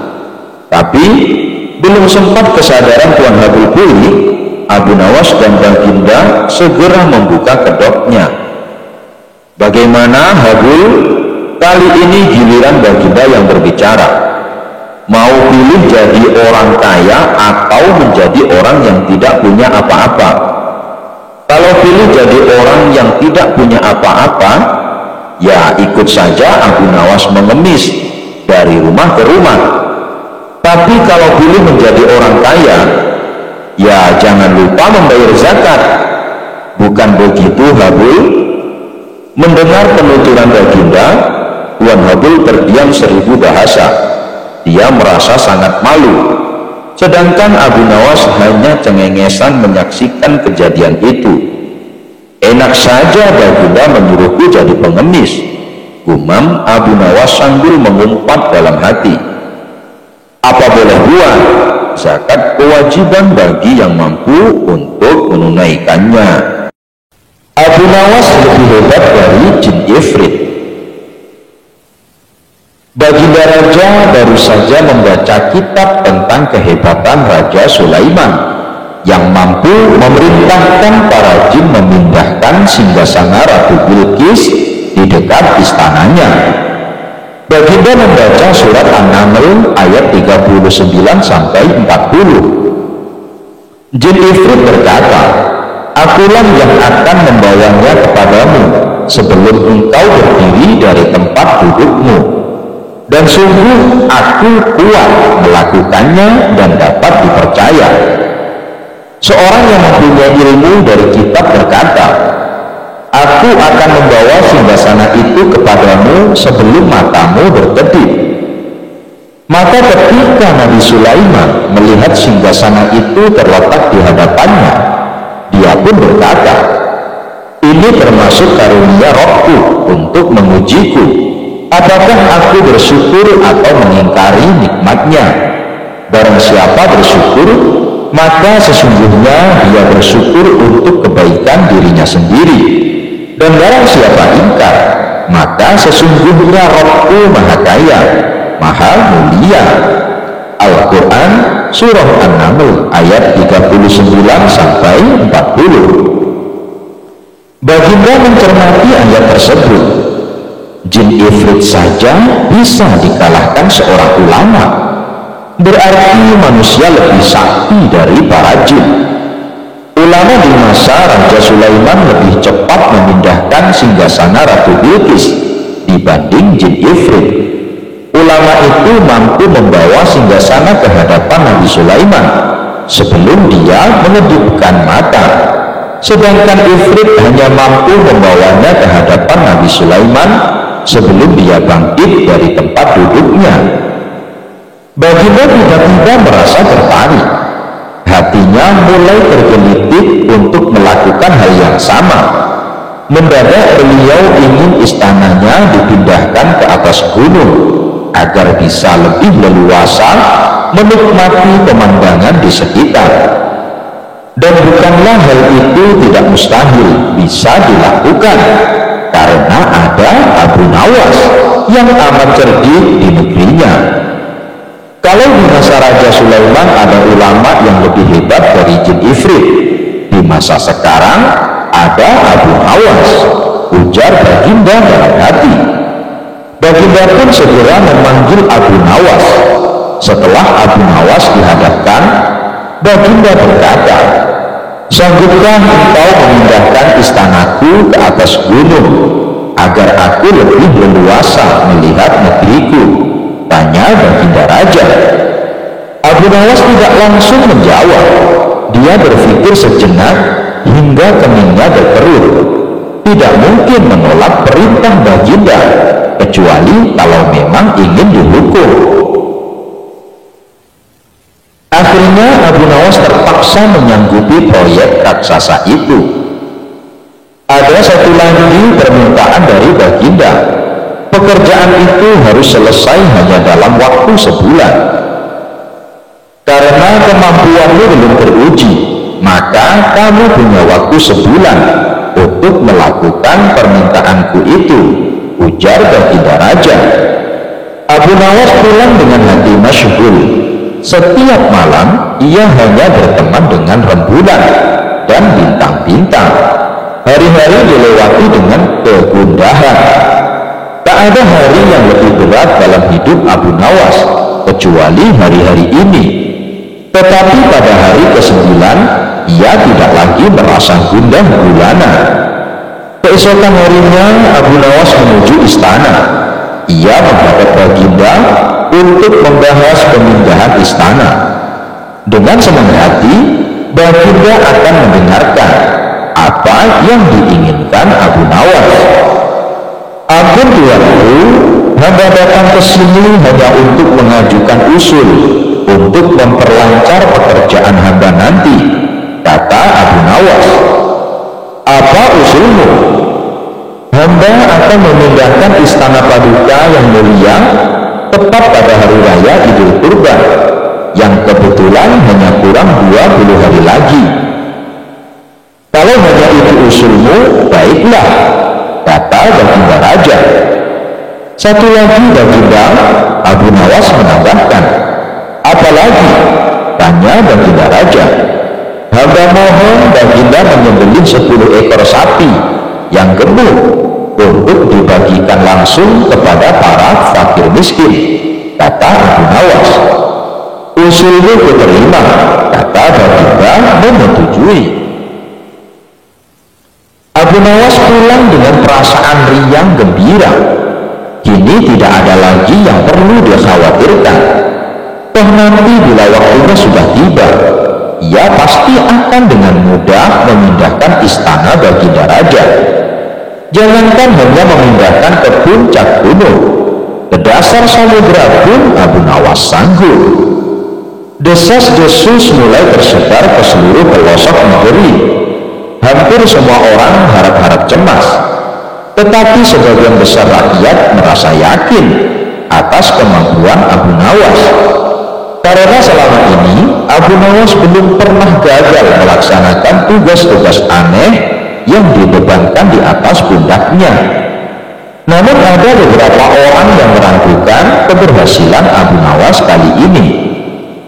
Saat-saat yang dinanti-nantikan tiba. Rakyat berbondong-bondong menuju lapangan untuk melakukan sholat hari raya Idul Kurban. Dan seusai sholat, 10 sapi sumbangan Baginda Raja disembelih lalu dimasak, kemudian segera dibagikan kepada fakir miskin. Kini giliran Abu Nawas yang harus melaksanakan tugas berat itu. Abu Nawas berjalan menuju istana diikuti oleh rakyat. Sesampai di depan istana, Abu Nawas bertanya kepada Baginda Raja, "Ampun tuanku yang mulia, apakah istana sudah tidak ada orangnya lagi?" "Tidak ada," jawab Baginda Raja singkat. Kemudian Abu Nawas berjalan beberapa langkah mendekati istana. Ia berdiri sambil memandangi istana. Abu Nawas berdiri mematung seolah-olah ada yang ditunggu. Benar, Baginda Raja akhirnya tidak sabar. "Abu Nawas, mengapa engkau belum juga mengangkat istanaku?" tanya Baginda Raja. "Hamba sudah siap sejak tadi, Baginda," jawab Abu Nawas. "Apa maksudmu engkau sudah siap sejak tadi? Kalau engkau sudah siap, lalu apa yang engkau tunggu?" tanya Baginda masih diliputi perasaan heran. "Hamba menunggu istana Paduka yang mulia diangkat oleh seluruh rakyat yang hadir untuk diletakkan di atas pundak hamba. Setelah itu, hamba tentu akan memindahkan istana Paduka yang mulia ke atas gunung sesuai dengan titah Paduka." Baginda Raja Harun ar-Rasyid terpana. Beliau tidak menyangka Abu Nawas masih bisa keluar dari lubang jarum. Abu Nawas dan segentong air. Alkisah, kali ini Baginda Raja berencana akan berburu di hutan. Baginda Raja memerintahkan pembantunya untuk menyiapkan semua peralatan dan perbekalan selama berburu. Berbeda dari cara berburu sebelumnya, kali ini Baginda Raja mengajak serta Abu Nawas. Kemudian Baginda Raja meminta Abu Nawas membantu membawa perbekalan dan dipersilahkan memilih sendiri barang yang akan dibawa. Tanpa berpikir panjang, Abu Nawas memilih gentong tempat wadah air minum yang cukup besar. Baginda Raja dan prajurit heran dengan pilihan Abu Nawas. Mereka menganggap Abu Nawas bodoh karena memilih gentong air yang besar dan berat, padahal masih banyak barang yang kecil.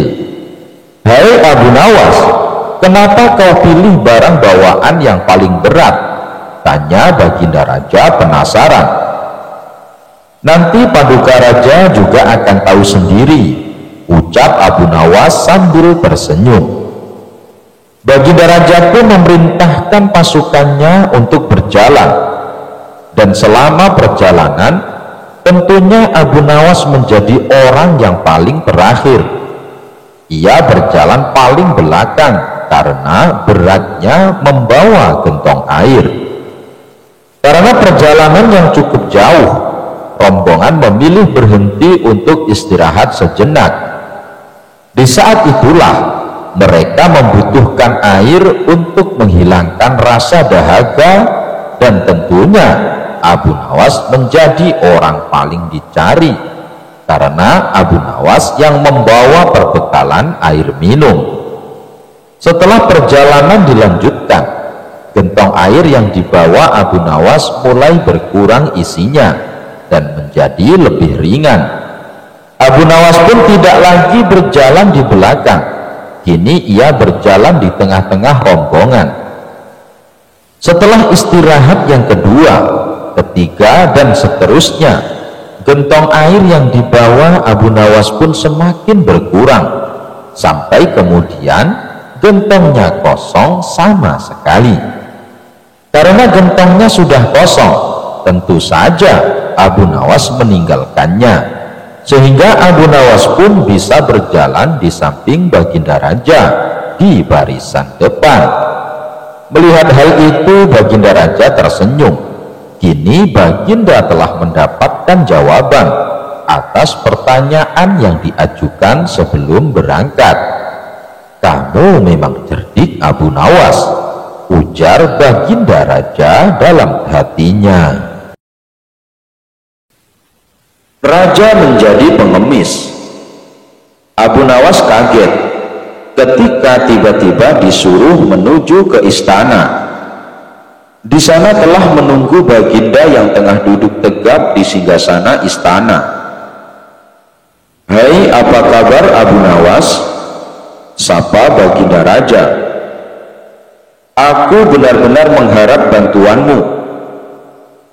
"Bantuan apa, Baginda Raja?" Abu Nawas balik bertanya. "Begini Abu Nawas," Baginda mulai bercerita. "Aku dengar Tuan Habul sudah mulai membangkang terhadap kewajiban negara. Pembantu-pembantuku di daerah melaporkan kalau dia sudah tidak mau lagi membayar zakat. Padahal dia orang yang kaya raya loh. Mengapa Baginda tidak panggil saja dia ke istana, lalu jebloskan ke dalam penjara, habis perkara? Gitu aja kok repot." "Sebenarnya bisa saja aku berbuat begitu, tapi apa tidak ada cara lain? Soalnya sayang kalau aku menghukumnya. Bagaimanapun dulu dia adalah orang yang paling rajin membayar zakat. Tapi entah mengapa, semakin dia kaya, semakin malas pula dia membayar zakat. Sebenarnya kalau ingat nama Tuan Habul, Abu Nawas ingin diam di penjara.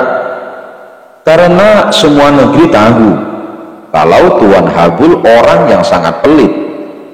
Hampir tidak ada orang yang menyukainya, kecuali mungkin antek-anteknya saja. Tapi karena ini perintah Baginda, mau tak mau Abu Nawas ikut pula memikirkan jalan keluarnya. Begini saja Baginda yang mulia, usul Abu Nawas. Beri hamba kesempatan berpikir untuk membuat dirinya sadar. Tapi tentu saja selama berpikir, hamba tidak bisa bekerja mencari nafkah buat keluarga. Oleh sebab itu hamba minta ganti rugi selama hamba berpikir menyelesaikan masalah ini. Sudah kuduga sejak semula, kau pasti meminta imbalan kalau ku minta bantuan. Ini bawa, ujar Baginda kesal. Baginda mengeluarkan uang 200.000 dinar kepada Abu Nawas. Sambil cengar-cengir, Abu Nawas membawa pulang uang pemberian Baginda Raja. Seminggu kemudian Abu Nawas datang ke istana. Dia datang dengan segudang rencana yang telah disusunnya. "Bagaimana Abu Nawas? Sudah ketemu jalan keluarnya?" tanya Baginda Raja. "Beres Baginda Raja, cuma caranya Baginda dan saya harus menyamar jadi pengemis. Apakah Baginda bersedia?" Semula Baginda agak kaget juga mendengar usul Abu Nawas. Tapi karena keinginan kuat menyadarkan Tuan Habul, Baginda akhirnya bersedia. Dengan menyamar jadi pengemis, Abu Nawas dan Baginda datang ke rumah Tuan Habul. Pucuk dicinta pulang pun tiba. Tuan Habul sedang ada di rumah. Abu Nawas pun segera uluk salam. "Selamat pagi Tuan, kami ini pengemis. Apakah Tuan ada sedikit uang receh?" "Tidak ada," jawab Tuan Habul dengan angkuh. "Kalau begitu, apakah Tuan punya pecahan roti kering sekedar untuk mengajar perut kami yang sedang lapar?" "Tidak ada." "Kalau begitu kami minta air putih." "Tidak banyak, masing-masing 1 gelas saja." "Sudah kubilang, aku tidak punya apa-apa." Tuan Habul mulai tidak bisa menahan emosinya. Dan rupanya jawaban ini yang ditunggu-tunggu Abu Nawas.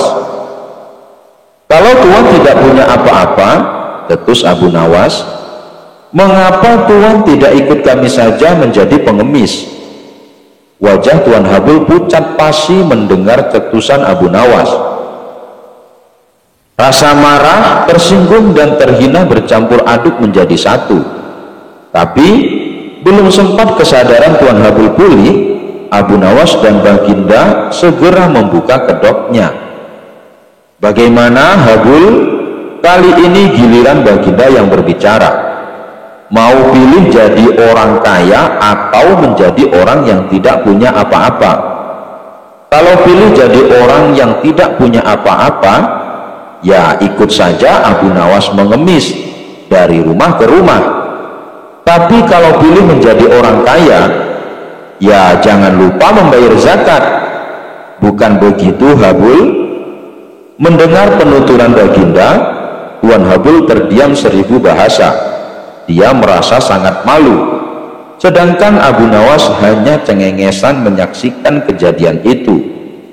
"Enak saja Baginda menyuruhku jadi pengemis," gumam Abu Nawas sambil mengumpat dalam hati. "Apa boleh buat, zakat kewajiban bagi yang mampu untuk menunaikannya." Abu Nawas lebih hebat dari jin ifrit. Baginda Raja baru saja membaca kitab tentang kehebatan Raja Sulaiman yang mampu memerintahkan para jin memindahkan singgasana Ratu Bilqis di dekat istananya. Baginda membaca surat An-Naml ayat 39 sampai 40. Jin ifrit berkata, "Akulah yang akan membawanya kepadamu sebelum engkau berdiri dari tempat dudukmu. Dan sungguh aku kuat melakukannya dan dapat dipercaya." Seorang yang mempunyai ilmu dari kitab berkata, "Aku akan membawa singgasana itu kepadamu sebelum matamu berkedip." Maka ketika Nabi Sulaiman melihat singgasana itu terletak di hadapannya, dia pun berkata, "Ini termasuk karunia Robku untuk mengujiku. Apakah aku bersyukur atau mengingkari nikmatnya? Barang siapa bersyukur, maka sesungguhnya dia bersyukur untuk kebaikan dirinya sendiri. Dan barang siapa ingkar, maka sesungguhnya Robku Maha Kaya, Maha Mulia." Al-Quran Surah An-Naml ayat 39 sampai 40. Baginda mencermati ayat tersebut. Jin ifrit saja bisa dikalahkan seorang ulama. Berarti manusia lebih sakti dari para jin. Ulama di masa Raja Sulaiman lebih cepat memindahkan singgasana Ratu Bilqis dibanding jin ifrit. Ulama itu mampu membawa singgasana ke hadapan Nabi Sulaiman sebelum dia mengedipkan mata. Sedangkan ifrit hanya mampu membawanya ke hadapan Nabi Sulaiman sebelum dia bangkit dari tempat duduknya. Baginda tiba-tiba merasa tertarik. Hatinya mulai tergelitik untuk melakukan hal yang sama. Mendadak beliau ingin istananya dipindahkan ke atas gunung agar bisa lebih leluasa menikmati pemandangan di sekitar. Dan bukanlah hal itu tidak mustahil, bisa dilakukan. karena ada Abu Nawas yang amat cerdik di negerinya. Kalau di masa Raja Sulaiman ada ulama yang lebih hebat dari jin ifrit, di masa sekarang ada Abu Nawas, ujar Baginda dalam hati. Baginda pun segera memanggil Abu Nawas. Setelah Abu Nawas dihadapkan, Baginda berkata, "Sanggupkah engkau memindahkan istanaku ke atas gunung agar aku lebih leluasa melihat negeriku?" tanya Baginda Raja. Abu Nawas tidak langsung menjawab. Dia berpikir sejenak hingga keningnya berkerut. Tidak mungkin menolak perintah Baginda, kecuali kalau memang ingin dihukum. Akhirnya Abu Nawas terpaksa menyanggupi proyek raksasa itu. Ada satu lagi permintaan dari Baginda. Pekerjaan itu harus selesai hanya dalam waktu sebulan. Karena kemampuanmu belum teruji, maka kamu punya waktu sebulan untuk melakukan permintaanku itu, ujar Baginda Raja. Abu Nawas pulang dengan hati masyghul. Setiap malam ia hanya berteman dengan rembulan dan bintang-bintang. Hari-hari dilewati dengan kegundahan. Tak ada hari yang lebih berat dalam hidup Abu Nawas kecuali hari-hari ini. Tetapi pada hari ke-9 ia tidak lagi merasa gundah gulana. Keesokan harinya Abu Nawas menuju istana. Ia menghadap Baginda untuk membahas pemindahan istana. Dengan senang hati, Baginda akan mendengarkan apa yang diinginkan Abu Nawas.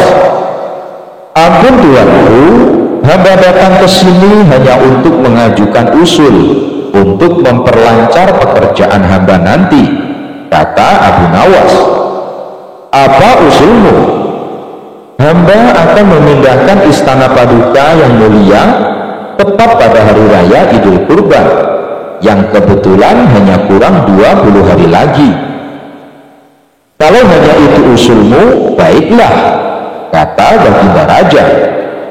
"Satu lagi Baginda," Abu Nawas menambahkan. "Apa lagi?" tanya Baginda Raja. "Hamba mohon Baginda menyembelih 10 ekor sapi yang gemuk untuk dibagikan langsung kepada para fakir miskin," kata Abu Nawas. "Usulmu kuterima," kata Baginda menyetujui. Abu Nawas pulang dengan perasaan riang gembira. Kini tidak ada lagi yang perlu dikhawatirkan.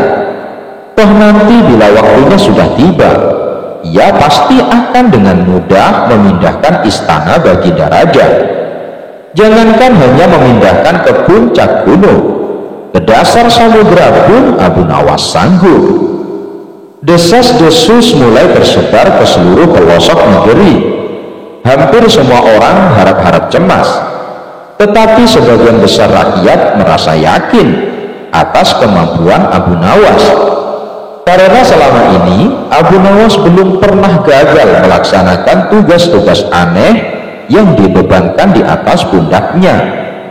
Namun ada beberapa orang yang meragukan keberhasilan Abu Nawas kali ini. Saat-saat yang dinanti-nantikan tiba. Rakyat berbondong-bondong menuju lapangan untuk melakukan sholat hari raya Idul Kurban. Dan seusai sholat, 10 sapi sumbangan Baginda Raja disembelih lalu dimasak, kemudian segera dibagikan kepada fakir miskin. Kini giliran Abu Nawas yang harus melaksanakan tugas berat itu. Abu Nawas berjalan menuju istana diikuti oleh rakyat. Sesampai di depan istana, Abu Nawas bertanya kepada Baginda Raja, "Ampun Tuanku yang mulia, apakah istana sudah tidak ada orangnya lagi?" "Tidak ada," jawab Baginda Raja singkat. Kemudian Abu Nawas berjalan beberapa langkah mendekati istana. Ia berdiri sambil memandangi istana. Abu Nawas berdiri mematung seolah-olah ada yang ditunggu.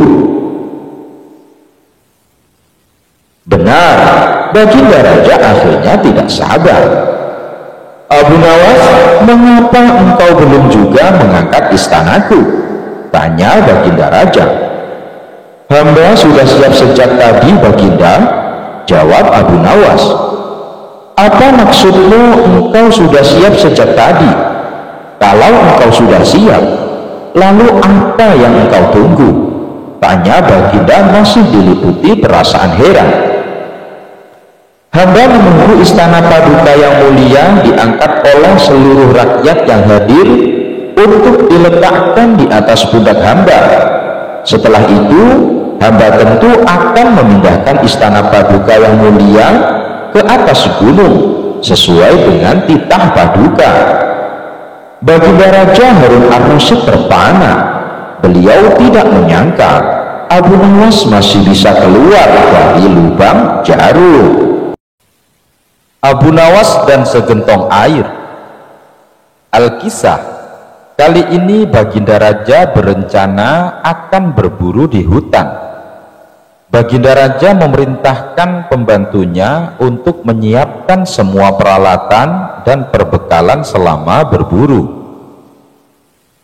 Berbeda dari cara berburu sebelumnya, kali ini Baginda Raja mengajak serta Abu Nawas. Kemudian Baginda Raja meminta Abu Nawas membantu membawa perbekalan dan dipersilahkan memilih sendiri barang yang akan dibawa. Tanpa berpikir panjang, Abu Nawas memilih gentong 4 wadah air minum yang cukup besar. Baginda Raja dan prajurit heran dengan pilihan Abu Nawas. Mereka menganggap Abu Nawas bodoh karena memilih gentong air yang besar dan berat, padahal masih banyak barang yang kecil. "Hai Abu Nawas, kenapa kau pilih barang bawaan yang paling berat?" tanya Baginda Raja penasaran. "Nanti Paduka Raja juga akan tahu sendiri," ucap Abu Nawas sambil tersenyum. Baginda Raja pun memerintahkan pasukannya untuk berjalan. Dan selama perjalanan, tentunya Abu Nawas menjadi orang yang paling terakhir. Ia berjalan paling belakang karena beratnya membawa gentong air. Karena perjalanan yang cukup jauh, rombongan memilih berhenti untuk istirahat sejenak. Di saat itulah mereka membutuhkan air untuk menghilangkan rasa dahaga, dan tentunya Abu Nawas menjadi orang paling dicari karena Abu Nawas yang membawa perbekalan air minum.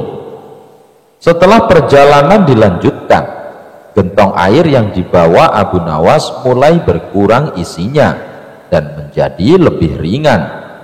Abu Nawas pun tidak lagi berjalan di belakang. Kini ia berjalan di tengah-tengah rombongan.